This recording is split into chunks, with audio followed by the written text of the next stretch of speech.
Assalamu alaikum students. Today we will complete exercise 9.2. In previous lecture we solved the question 1 to 6 of exercise number 9.2. Now we will continue from question number 7.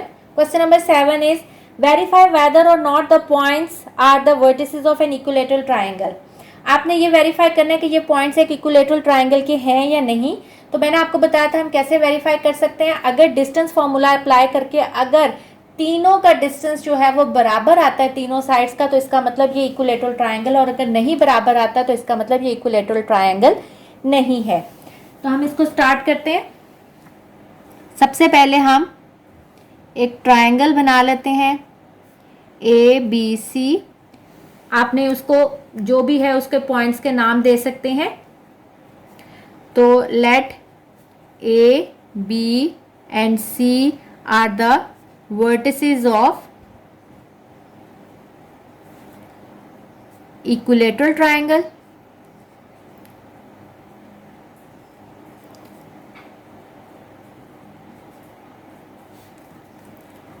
And A आपके पास हम points के नाम रख देते हैं. A है, उसमें उसने आपको खुद पॉइंट्स दिए हुए हैं. O, A और B. तो O, A और B जो है वो वर्टिसेस हैं या नहीं, ये हमने वेरीफाई करने हैं. तो आपने इनके पॉइंट्स O पे वो क्या है 0 0 है. A पे उसकी वैल्यू है √3 और 1, और B पे उसकी वैल्यू है √3 -1. ठीक है. तो O की वैल्यू उसने आपको क्या दी हुई है 0 0. A जो है वो है √3 1 एंड B जो है वो बराबर है √3 -1 के. अब आपने सबसे पहले डिस्टेंस फार्मूला लगाना है. OA का फाइंड आउट कर लें. तो सबसे पहले हम OA का डिस्टेंस फाइंड आउट करते हैं. तो हमें फॉर्मूला पता है डिस्टेंस फार्मूले का क्या है, x2 - x1 का स्क्वायर प्लस y2 - y1 का स्क्वायर. x2 क्या है √3 -0 का स्क्वायर प्लस 1 - 0 का स्क्वायर. √3 का स्क्वायर प्लस 1 का स्क्वायर, 3 + 1 4, और √4 बराबर होता है 2 के. तो OA की आपके पास वैल्यू आ गई 2. अब आप फाइंड आउट करेंगे AB की कर लें. AB की हम डिस्टेंस फाइंड आउट करेंगे. दोबारा मैं बार बार फॉर्मूला नहीं लिख रही, आप लोगों को ये याद हो गया होगा फॉर्मूला. x2 यानी √3 -√3 का स्क्वायर 1 -1 का स्क्वायर.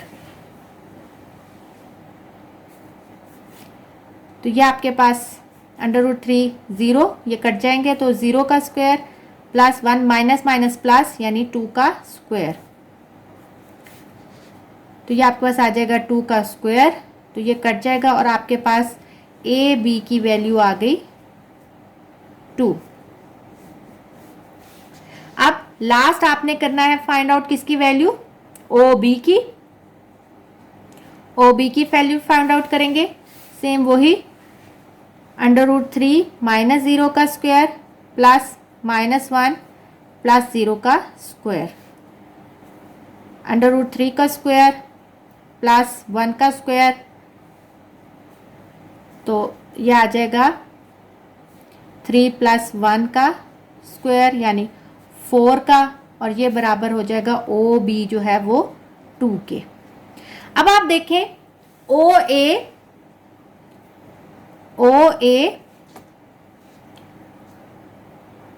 OB और AB तीनों का डिस्टेंस जो है वो एक दूसरे के बराबर है.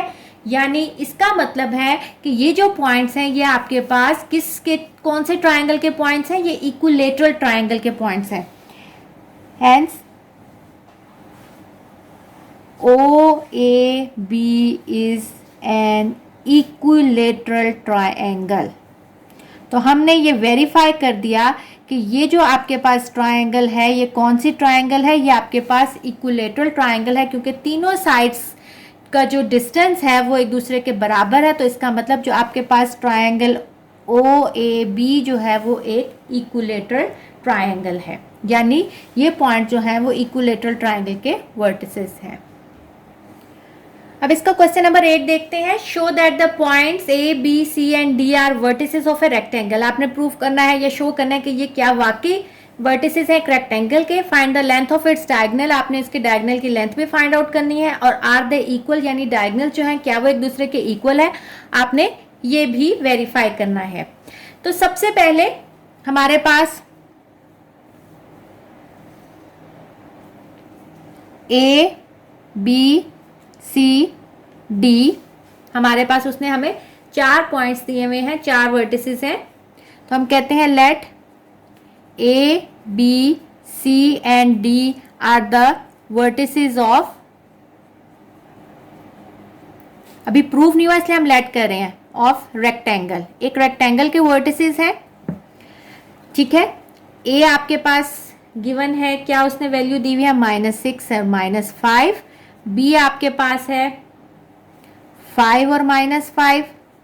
C आपके पास है 5 और -8 एंड D आपके पास है -6 और -8। सबसे पहले हम कैसे पता करेंगे कि ये रेक्टेंगल के वर्टिसेस हैं? अगर ऑपोजिट साइड्स यानी दो का डिस्टेंस जो है वो बराबर होता है तो इसका मतलब हमें नहीं पता कि ऑपोजिट साइड्स कौन सी होंगी, यानी ये इस तरह है ABCD या ABCD, हमें ये नहीं पता, इसलिए अभी हमने सिर्फ इनको वैसे ही एक नाम दे दिया।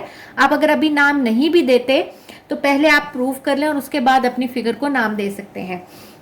तो सबसे पहले हम AB का डिस्टेंस फाइंड आउट करते हैं। AB का डिस्टेंस फाइंड आउट करेंगे 5 माइनस -6 का स्क्वायर प्लस -5 माइनस -5 का स्क्वायर।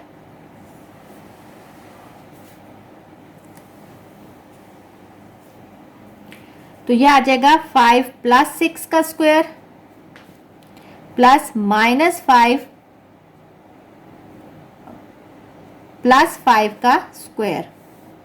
ये -5 और +5 कट जाएगा यानी 0 आ जाएगा, और 5 + 6 का होल स्क्वायर यानी 11 का होल स्क्वायर। और अगर आप इसका अंडर रूट लेंगे तो ये AB की वैल्यू आपके पास आ गई 11। ये आ गया आपके पास AB का डिस्टेंस। अब हम फाइंड आउट करते हैं BC का डिस्टेंस। BC का 5 - 5 का होल स्क्वायर प्लस -8 माइनस -5 का होल स्क्वायर। 5 - 5 0, -8 + 5,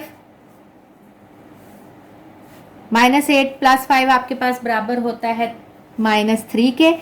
तो -3 का होल स्क्वायर, जब इसका स्क्वायर लेंगे तो ये 9, √9 बराबर होता है 3 के। आप लोगों के जहन में मैंने आप लोगों को पहले भी बताया था कि जब हम अंडर रूट खोलते हैं तो प्लस माइनस में वैल्यू आती है, लेकिन कभी भी डिस्टेंस नेगेटिव नहीं होता, इसलिए यहां हम हमेशा पॉजिटिव वैल्यू लेते हैं। BC आ गया आपके पास 3। अब DC लेते हैं या CD लिख लेते हैं। CD -6 -5 का होल स्क्वायर प्लस -8 माइनस -8 का स्क्वायर, -11 का स्क्वायर, 8 -8 + 8 का ये होल स्क्वायर है। तो ये आ जाएगा, ये कट जाएगा 0, -11 का स्क्वायर होता है 121, 121 का जब लेंगे तो वो 11। ये आपके पास CD की भी वैल्यू आ गई।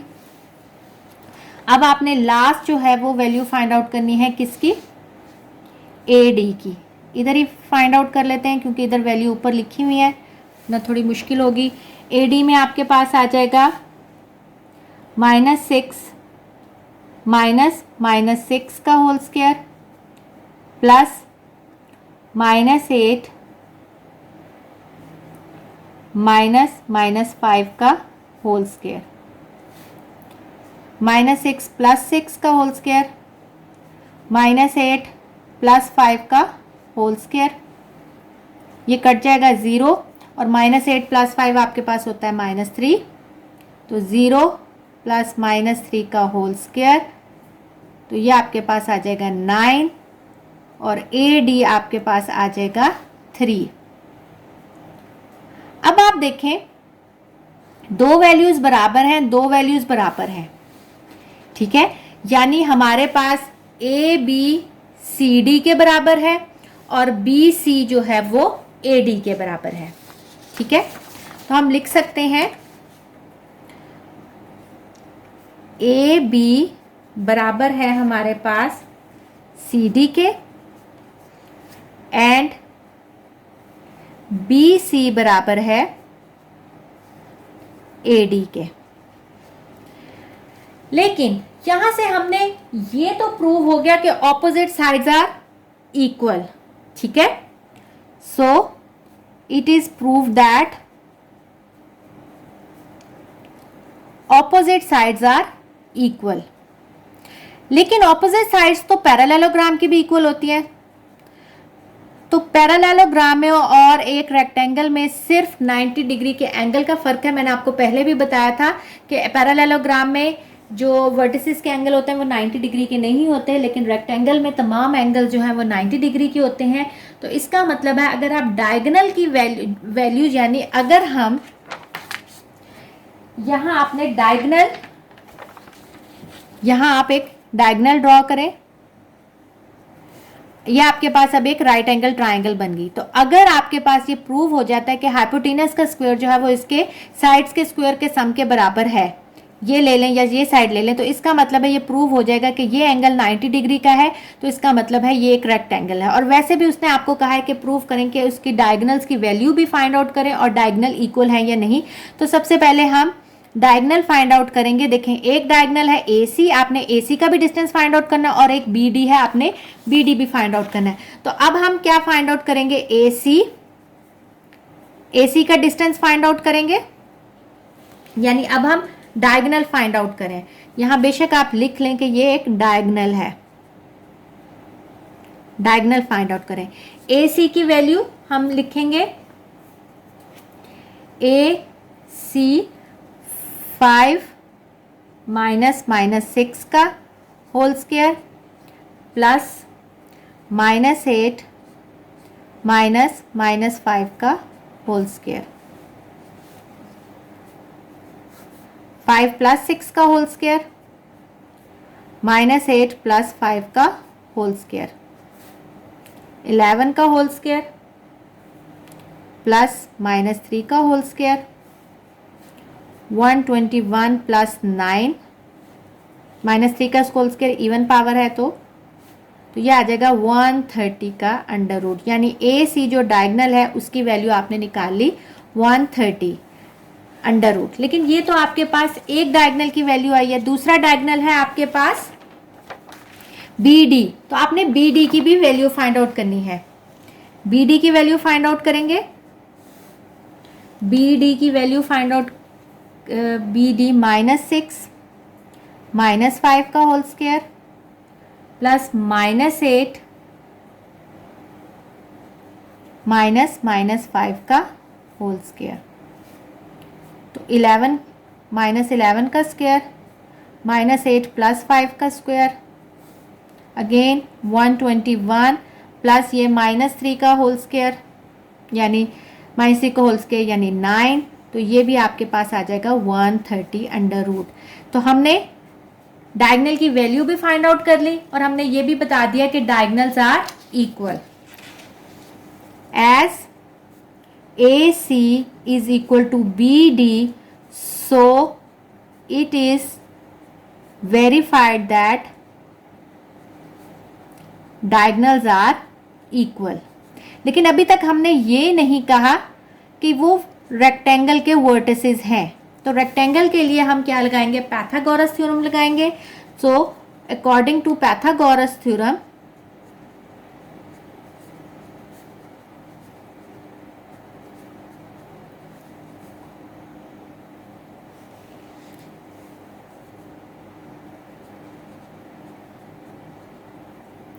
पाइथागोरस थ्योरम आपके पास, पाइथागोरस थ्योरम में आप देखें कोई मर्जी डायग्राम में अगर ये साइड ले लूं तो ए सी, हमारे पास ए सी का स्क्वायर बराबर होना चाहिए ए बी के स्क्वायर प्लस बी सी का स्क्वायर के। तो ए सी आपके पास क्या है, डायगोनल हमने था 130, 130 का स्क्वायर। ए बी हमने फाइंड आउट किया था, वो था 11 और बी सी हमारे पास आया था 3। ये देखें हमने ए बी और बी सी की वैल्यू पुट की है। ए सी हमारे पास था जो हमने डायगोनल फाइंड आउट किया अंडर रूट 130, ए बी आपके पास था 11 और बी सी आ गया आपके पास 3। यहाँ आपने पुट किया 130 बराबर है 121 प्लस 9 यानी 130 के बराबर है। इसका मतलब है कि ये जो वर्टिसेस हैं ये किसके हैं, रेक्टेंगल के। ठीक है, एंगल जो आपके पास एंगल बी 80 के बराबर है, 90 के सॉरी बराबर है, ये right angle triangle as angle B is equal to 90 degree, so it is verified that A B C D are the vertices of rectangle. इस तरह हमने वेरीफाई किया कि ये एक रेक्टेंगल के वर्टिसेस हैं। क्वेश्चन नंबर 9 स्टूडेंट आपने खुद करना है, मैं सिर्फ आप लोगों को उसका थोड़ा सा आइडिया दे देती हूँ। क्वेश्चन नंबर 9 है, show that the points M N P Q are the vertices of a parallelogram. तो पैरेललोग्राम की भी मैंने आपको कहा था ऑपोजिट साइड्स बराबर होती हैं। आपने एक पैरेललोग्राम की शेप दे देनी है, आपने उसके साइड जो रखेंगे एम एन पी क्यू रख लेंगे। उसके बाद आपने पहले एम एन की वैल्यू फाइंड आउट करनी है डिस्टेंस फार्मूले से, N P M N P Q, चारों साइड्स का डिस्टेंस फाइंड आउट करेंगे। अगर दो साइड्स बराबर होंगी और दो साइड्स का डिस्टेंस बराबर होगा, इट्स मीन कि ऑपोजिट साइड्स बराबर हैं। ठीक है, यहां तक तो आपने ये प्रूव कर दिया। लेकिन अब पैरेललोग्राम के लिए ये मस्ट है कि एंगल 90 डिग्री का नहीं होगा। फिर आप क्या करेंगे, एक डायगोनल फाइंड आउट करेंगे, क्योंकि इसमें उसने आपसे डायगोनल की वैल्यू फाइंड आउट करने के लिए नहीं कहा, तो हम सिर्फ एक डायगोनल फाइंड आउट करेंगे और पाइथागोरस थ्योरम अप्लाई करके देखेंगे कि क्या आपके पास हाइपोटेनस का स्क्वायर बराबर होता है बेस के स्क्वायर प्लस परपेंडिकुलर के स्क्वायर के। अगर तो वो बराबर नहीं होता, इट्स मीन कि वो एंगल जो है आपका वो 90 डिग्री का नहीं है। जिस तरह पिछले क्वेश्चन में हमारे पास एंगल बी 90 डिग्री का आया था, तो उसमें अगर वो एंगल 90 डिग्री का नहीं है, इट्स मीन कि ये वर्टिसेस हैं पैरेललोग्राम के। तो ये आप इसको इस तरह खुद प्रूव करेंगे। अब हम इसका लास्ट पार्ट करते हैं, question number 10, find the length of the diameter of a circle. आपने डायमीटर फाइंड आउट करना है एक सर्कल का जिसका उसने आपको सेंटर दिया हुआ है। ठीक है, centre C and passing through point P, और वो एक पॉइंट से पास कर रहा है। यानी एक सर्कल है आपके पास, उस पे एक सेंटर है सी और एक पॉइंट है पी। आपने इसका डायमीटर फाइंड आउट करना है जो सेंटर सी है और पॉइंट पी है। हमें पता है कि ये डिस्टेंस जो है सेंटर से सर्कमफेरेंस के किसी भी पॉइंट पे डिस्टेंस जो होता है वो रेडियस के बराबर होता है। तो अगर आपके पास इसके भी पॉइंट्स दिए हुए इसके भी दिए हुए, तो डिस्टेंस फार्मूले से हम ये डिस्टेंस फाइंड आउट करेंगे। फिर जब इस डिस्टेंस को आप डबल करेंगे तो हमें पता है कि आर यानी 2r जो है वो बराबर होता है डायमीटर के। तो इसका मतलब है ये आपके पास r है और ये भी आपके पास r है, और ये टोटल मिला के आपके पास क्या हो जाएगा, डिस्टेंस।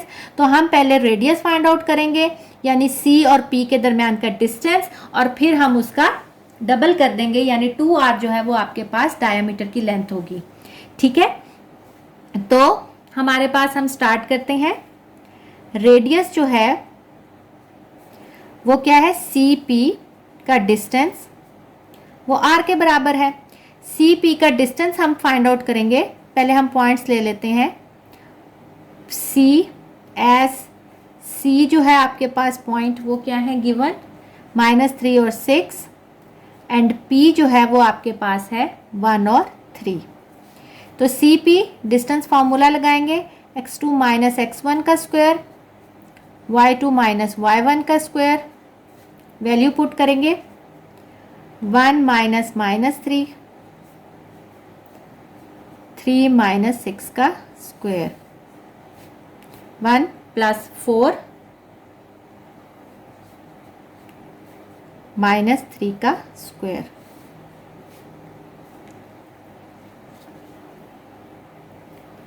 यहाँ माइनस 3 माइनस माइनस, तो यह आ जाएगा आपके पास 4 का स्क्वायर और माइनस 3 का स्क्वायर जो होता है वो आपके पास होता है 9, 4 का स्क्वायर होगा 16, 16 प्लस 9 आपके पास आ जाएगा 25, 25 का जब आप हमें पता है 5 का स्क्वायर 25 होता है, तो आपके पास सी पी की वैल्यू आ गई 5। अब ये आपके पास आ गया रेडियस, तो हमारे पास रेडियस r जो है वो आपके पास है 5, as we know that d is equal to 2r, तो d बराबर होगा 2 into 5, d is equal to 10, so length of diameter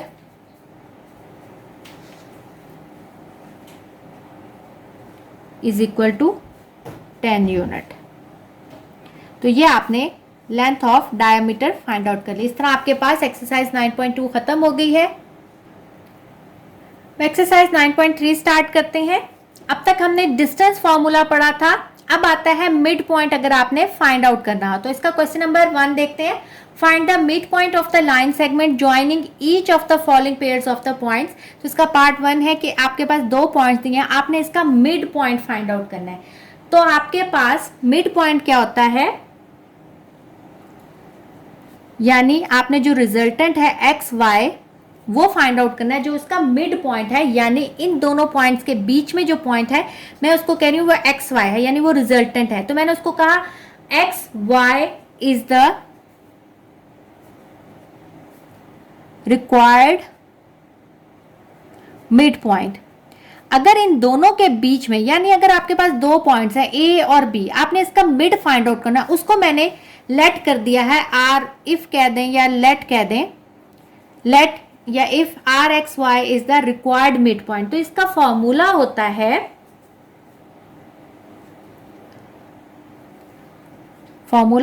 are X Y बराबर होता है x1 plus x2 by 2 comma y1 plus y2 by 2। यानी आपके पास जो 2 points हैं उनके दरमियान का अगर आपने मिड पॉइंट फाइंड आउट करना है तो वो मैं उसको, उसका नाम रखती है मैंने रिजल्टेंट, यानी एक्स वाई जो है वो मिड पॉइंट है इन दोनों पॉइंट्स के बीच में। तो फॉर्मूला होगा x1 plus x2 by 2 comma दूसरा पॉइंट क्या होगा y1 प्लस y2 बाय 2। देखें ये आप 2 पॉइंट्स के बीच में भी पॉइंट फाइंड आउट करें। देखें जैसे इसमें भी एक ये वैल्यू, एक ये वैल्यू, बीच में कॉमा है, इस तरह एक ये वैल्यू आएगी और एक ये वैल्यू आएगी, तो बीच में इसके कॉमा ही रहेगा। आप इसको इस तरह लिख सकते हैं या आप इसको इस तरह भी लिख सकते हैं कि एक ही ब्रैकेट के अंदर ऐसे भी लिख सकते हैं। तो ये इस तरह आपके पास वैल्यू आएगी कि आपके पास ये एक वैल्यू होगी और एक ये वैल्यू होगी। अब इसका फाइंड आउट कैसे करना है, जैसे हमने डिस्टेंस फार्मूला में भी किया था, ये x1 है, ये y1 है, ये x2 है, ये y2 है।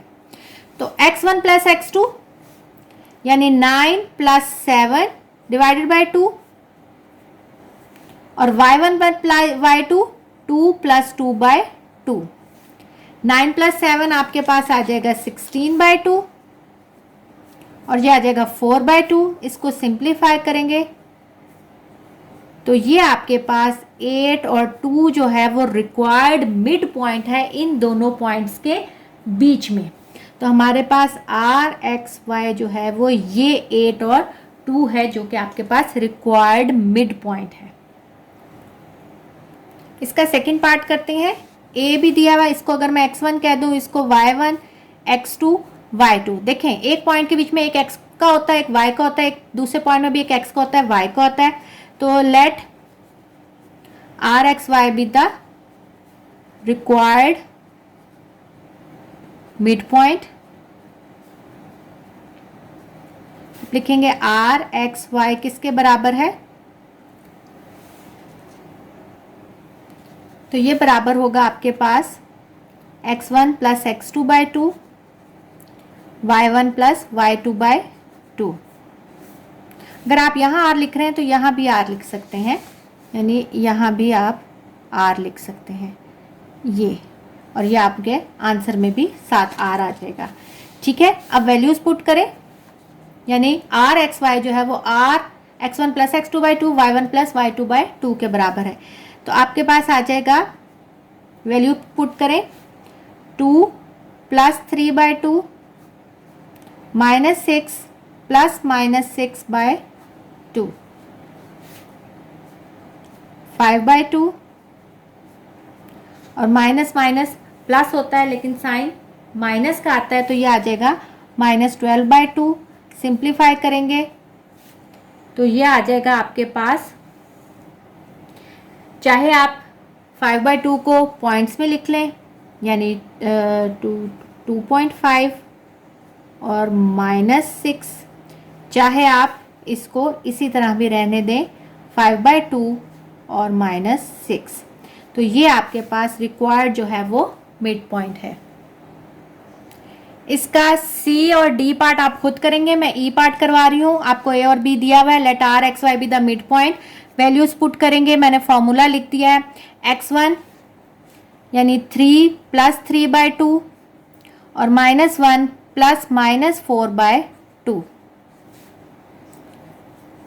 6 बाय 2, और माइनस माइनस प्लस होता है, साइन माइनस का आता है, तो -5 बाय 2। तो अब आप इसको सिंप्लीफाई करेंगे तो ये आपके पास आ जाएगा,